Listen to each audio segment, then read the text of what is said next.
3 साल से जेल में बंद मौलाना कमर गनी उस्मानी ने अब जेल में ही भूख हड़ताल शुरू कर दी है। जी हां दोस्तों, मौलाना कमर गनी उस्मानी ने भारत की राष्ट्रपति श्रीमती द्रौपदी मुर्मू को खत लिखते हुए ये बात कही है कि जब तक मेरी इन मांगों को पूरा नहीं किया जाएगा, जब तक मैं जेल में भूख हड़ताल करता रहूंगा। आखिरकार दोस्तों, मौलाना कमर गनी उस्मानी ने भारत की राष्ट्रपति से ऐसी क्या मांग की है, आइए हम खुद उनके लेटर पैड को देखते हैं। दोस्तों, मौलाना कमर गनी उस्मानी की संस्था ने अपना लेटर पैड जारी करते हुए लोगों को बताया है कि आखिरकार मौलाना कमर गनी उस्मानी जेल में भूख हड़ताल पर क्यों बैठे हुए हैं। सेवा में श्रीमती द्रौपदी मुर्मू, राष्ट्रपति भारत। पिछले 10 सालों से भाजपा अपने राजनीतिक लाभ के लिए यति नरसिंह आनंद, वसीम त्यागी, पिंकी चौधरी, टी राजा और नुपुर शर्मा जैसे आतंकवादियों द्वारा पैगंबर इस्लाम की शान में गुस्ताखियां करवा रही है। एक तरफ प्रधानमंत्री सबका साथ जैसे झूठे नारे के जरिए इस्लामी देशों से अवार्ड ले रहे हैं, दूसरी तरफ भारत के मुसलमानों को खून के आंसू रुला रहे हैं।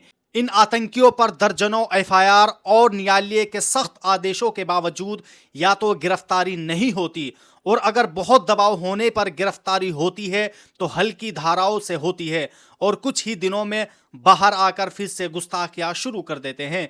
जबकि उनके खिलाफ संविधानिक आवाज उठाने वालों के घरों पर बुलडोजर चलाकर या फर्जी मुकदमों में फंसाकर आवाज दबा दी जाती है। यति नरसिंह आनंद के खिलाफ जेल भरो आंदोलन के ऐलान, पिंकी चौधरी के खिलाफ जंतर मंतर पर प्रदर्शन करने, त्रिपुरा में जुलूस में गुस्ताखी करने वालों के खिलाफ वहां जाकर कानूनी कार्रवाई की मांग करने पर मेरे साथ संस्था के दूसरों लोगों पर कई फर्जी केस किए गए।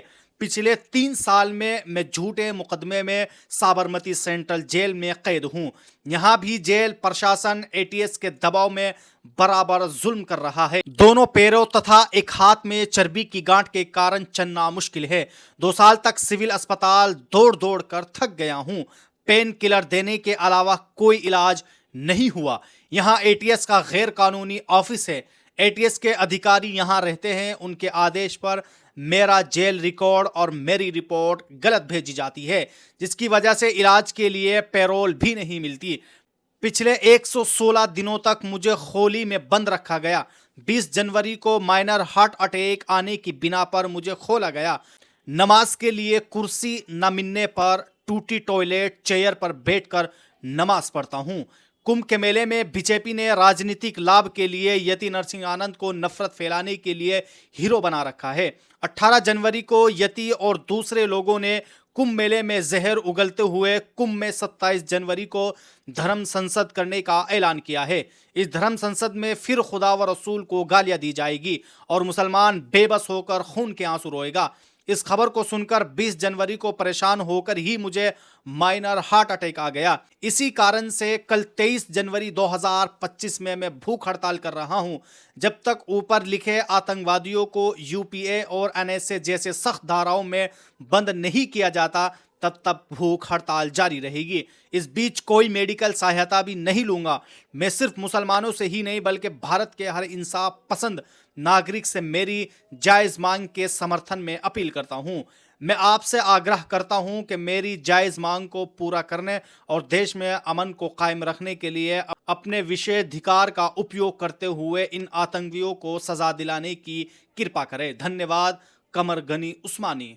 तो दोस्तों, आप सब ने देखा कि मौलाना कमर गनी उस्मानी ने साफ तौर पर यह बात कही है कि मैं जब तक भूख हड़ताल करता रहूंगा, जब तक इन लोगों को गिरफ्तार नहीं किया जाएगा कि जो अल्लाह के रसूल सल्लल्लाहु अलैहि वसल्लम की शान में गुस्ताखियां कर रहे हैं। और दोस्तों, इसी तरह मौलाना कमर गनी उस्मानी ने अपने इस लेटर पैड में यह बात भी कही है कि मुझे जेल के अंदर इस तरह टॉर्चर किया जाता है कि मुझे नमाज पढ़ने के लिए कुर्सी तक भी नहीं दी जाती है, बल्कि मैं नमाज टॉयलेट की सीट पर बैठकर पढ़ता हूं।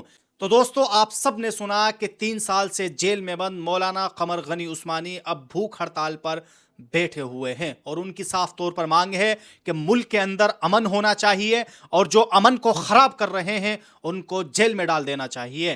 बहरहाल दोस्तों, आप सब लोग मौलाना कमर गनी उस्मानी की इस भूख हड़ताल पर अपनी क्या राय रखते हैं, आप लोग भी हमें कमेंट बॉक्स में जरूर बताएं।